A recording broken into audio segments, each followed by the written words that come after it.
கோரிக்கைகளை படித்து பார்த்தேன்.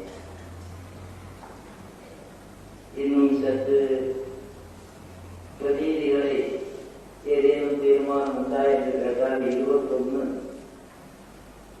எந்த எண்ணிக்கைக்கு சென்றிருக்கிறது?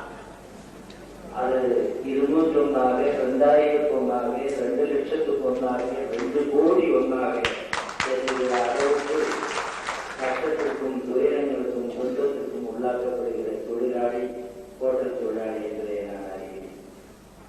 என்னுடைய தொழிற்சங்க இயக்க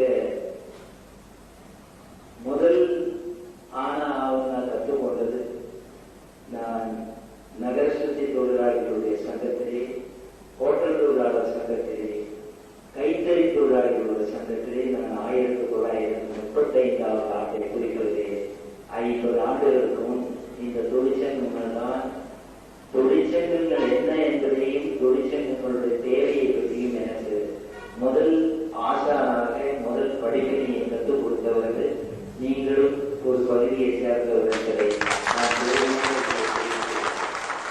ஆனால் துரதிருஷ்டவசமாக பல வேலைகளின் காரணமாக பல அரசியல் இயக்கங்களின் காரணமாக 10-12 ஆண்டுகள் சிறையிலே இருக்க வேண்டிய சூழ்நிலை ஏற்பட்ட காரணத்தினாலே, தலைவராக இருக்க வேண்டிய காரணத்தினாலே, பிறகு நான் விரும்பி அல்ல, ஏதோ ஹோட்டல் தொழிற்சங்கத்தோடு என்னுடைய உறவு முறிந்துவிட்டது.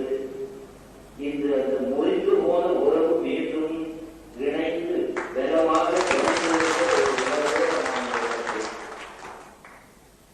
நான் நிஜ நேரம் பேச விரும்பவில்லை.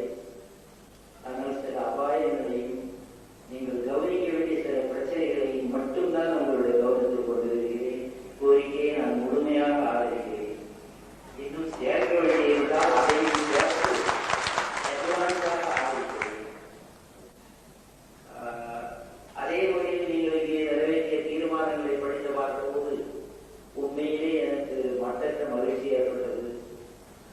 அரசியல் சட்டத்தினுடைய 311வது பிரிவிலே விசாரணை இல்லாமல் வேலையை நீக்குகிற உரிமை அரசு உண்டு என்று சொல்லுகிற பகுதியை எடுத்து கோர்ட்டிலே வழக்கு போட்டபோது ஆம் உண்டு என்று கோர்ட்டு தீர்ப்புக்குரியதை கண்டிக்கிற ஒரு தீர்மானம் இங்கே 7வது தீர்மானத்தை நான் படித்த